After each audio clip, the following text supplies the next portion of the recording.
Hello दोस्तों, मैं Anil Kumar study with Anil Kumar में आप सभी का स्वागत करता हूं। आइए आज हम सभी कक्षा 10 के गणित के अध्याय 7 के प्रश्नावली 7.2 के प्रश्न संख्या 6 करने वाले हैं और इसे समझने वाले हैं।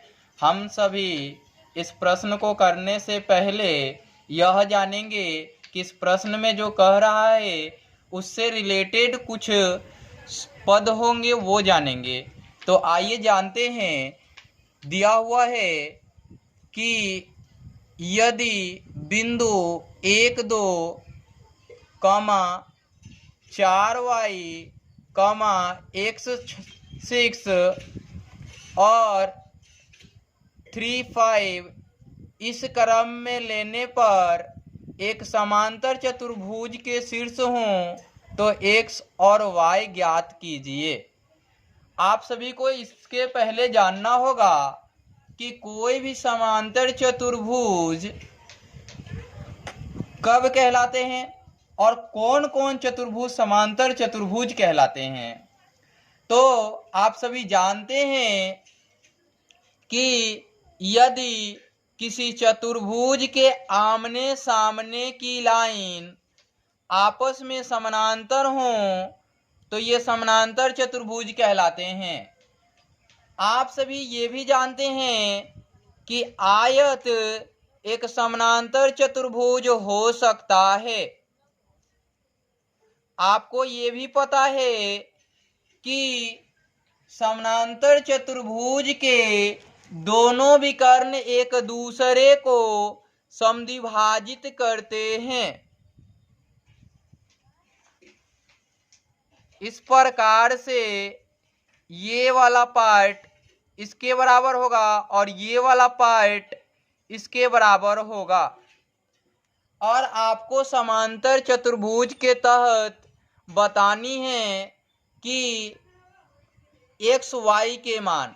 अब आपको ये बात भी पता होगा कि एक्स वाई का मान निकालने के लिए एक्स का निर्देशांक और y का निर्देशांक बराबर करना होता है। तो बराबर करने से पहले आपको ये देखना होगा कि आप इसे किस प्रकार से सॉल्व कर रहे हैं।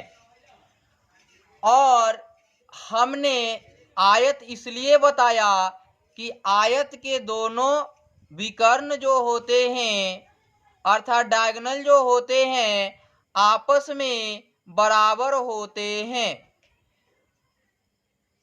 और दूसरी बात यह है कि जब हम इनकी भुजाओं को बराबर करें, आप ये भी जानते हैं कि यदि ये शीर्ष A हो और ये शीर्ष B हो और ये शीर्ष C हो और ये शीर्ष D हो, इसी प्रकार से इसके भी शीर्ष A, B, C और D होंगे, ऐसा आप लोग जानते हैं।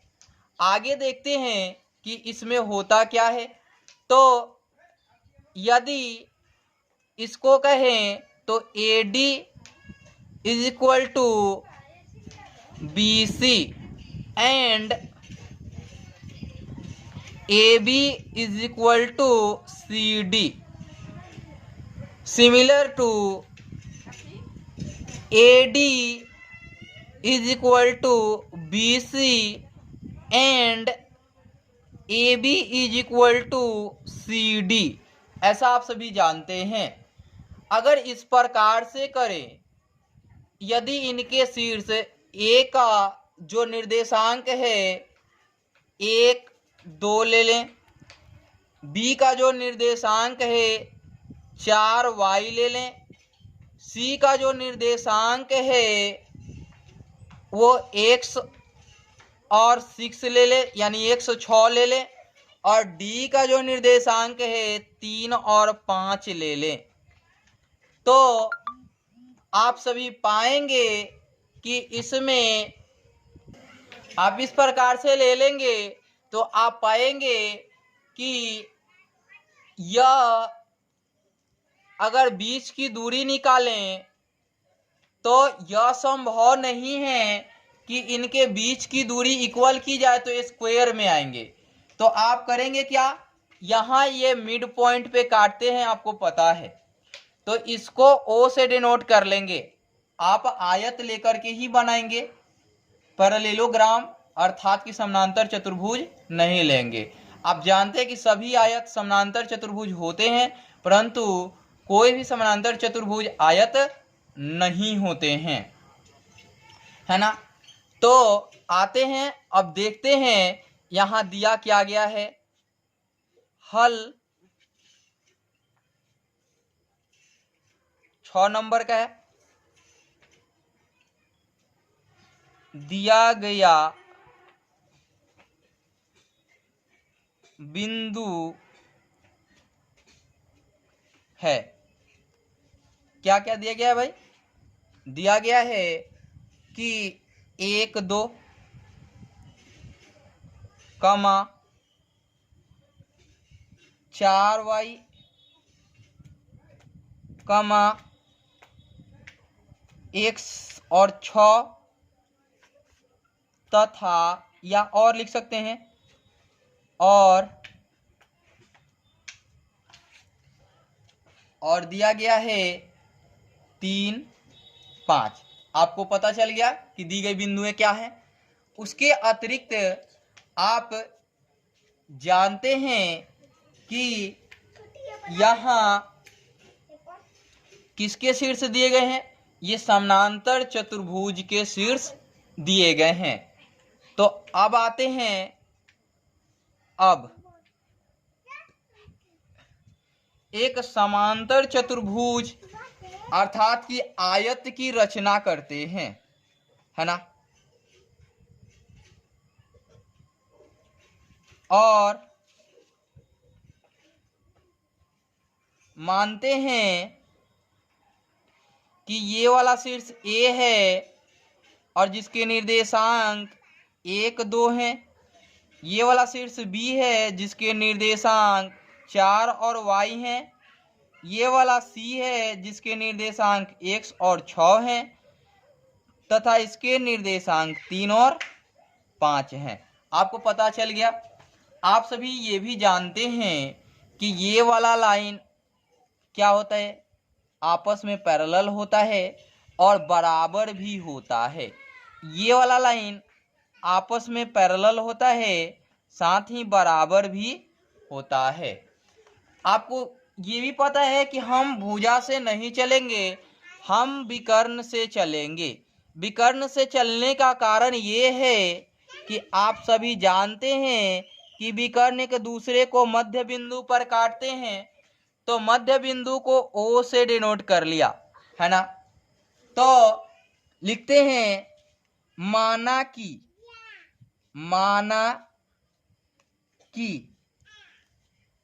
समांतर चतुर्भुज के शीर्ष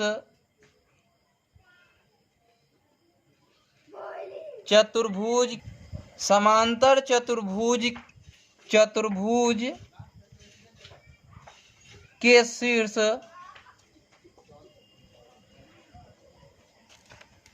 A 1 2 B 4y C x 6 तथा D क्या है, 3 और 5 है। आपने देखा। अब ये भी है कि क्या करता है, यहाँ विकर्ण एक दूसरे को किस पे प्रतिच्छेद करते हैं, विकर्ण एक दूसरे को O बिंदु पर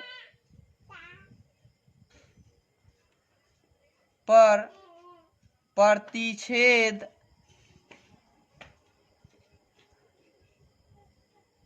करते हैं, जो विकर्ण के मध्य बिंदु हैं, है ना। अब आते हैं यहां, अब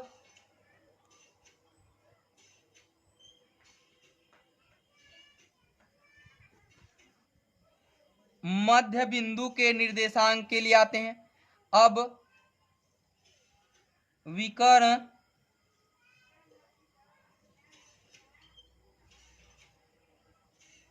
VD के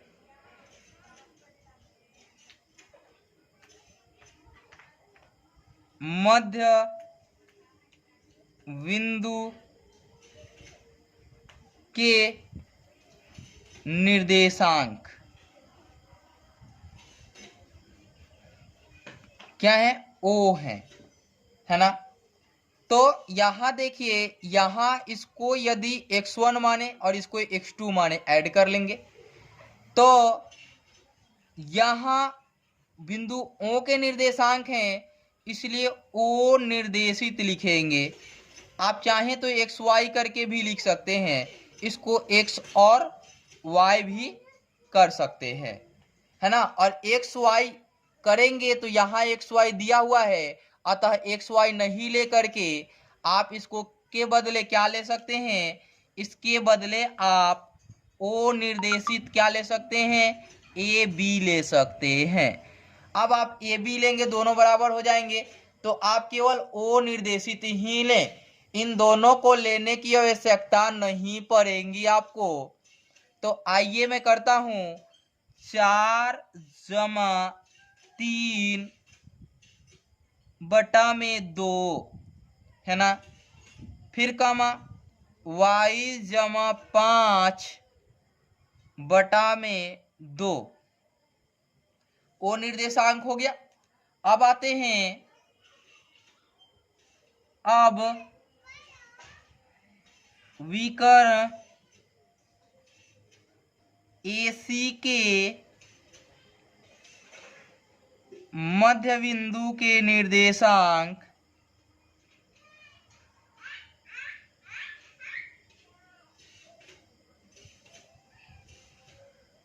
क्या है? O ही है ना। तो अब चलेंगे तो क्या करेंगे? O निर्देशित तो 1 जमा x बटा में 2 कमा, फिर क्या करेंगे? 6 जमा 2 बटा में कितना लिखेंगे? 2 लिखेंगे, ठीक है। अब आपको लग रहा होगा कि एक जगह तो कुछ मान मिल रहे हैं, तो मैंने क्यों नहीं लिखा।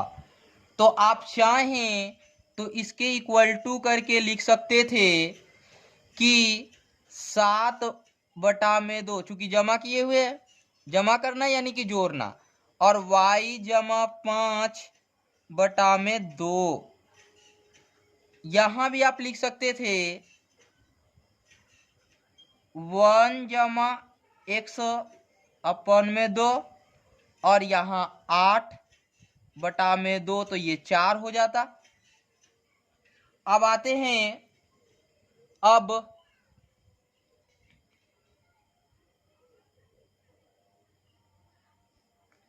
यहाँ O निर्देशित दोनों निर्देशित बराबर हैं, तो दोनों पक्षों को बराबर कर लेंगे, तो मिलेगा 1 से। यहां लिखेंगे AC बराबर क्या लिखेंगे? BD, चूंकि आयत के विकर्ण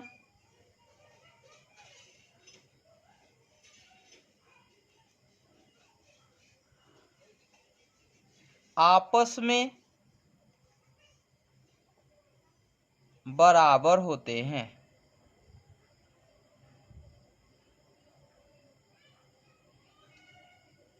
आपको पता भी है, तो आइए लिखते हैं। यहां से लेते हैं 7 बटा में 2 कमा y जमा 5 बटा में 2, बराबर यहाँ भी कर लेते हैं और देखते हैं कि क्या होता है। यहाँ करेंगे तो 1 प्लस एक्स और यहाँ 8/2। ऐसा क्यों लिया हमने, 4 क्यों नहीं काट के लिया, ये मैं बता रहा हूँ। अब यहाँ से या का साइन देते हैं और x को x के समकक्ष और y को y के समकक्ष करते हैं, तो आपको मिलेंगे 1 जमा x/2 बराबर 7/2, या आपको मिलेंगे y जमा 5/2 बराबर 8/2। अब देखिए कि यहाँ दोनों तरफ अपॉन में 2 है, इसीलिए मैंने नहीं काटा था वहां। ये दोनों कट जाएंगे, कट गए ना। यहां से या x और 7 घटाव 1 यानी कि माइनस किया, या y बराबर 8 घटाव 5 यहां से मिला आपको, इसलिए x बराबर 6 और y बराबर 3 मिल गया। क्या मिल गया, 3 मिल गया। अतः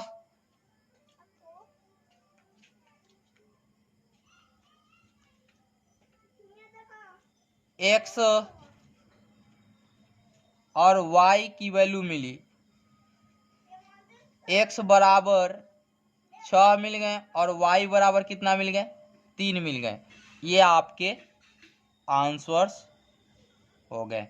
आपको पता है कि आपको ज्ञात क्या करने थे, x और y ज्ञात करने थे। तो यहाँ एक चीज लिख सकते थे पॉइंट बना के आप, कि x बराबर व्हाट और y बराबर व्हाट।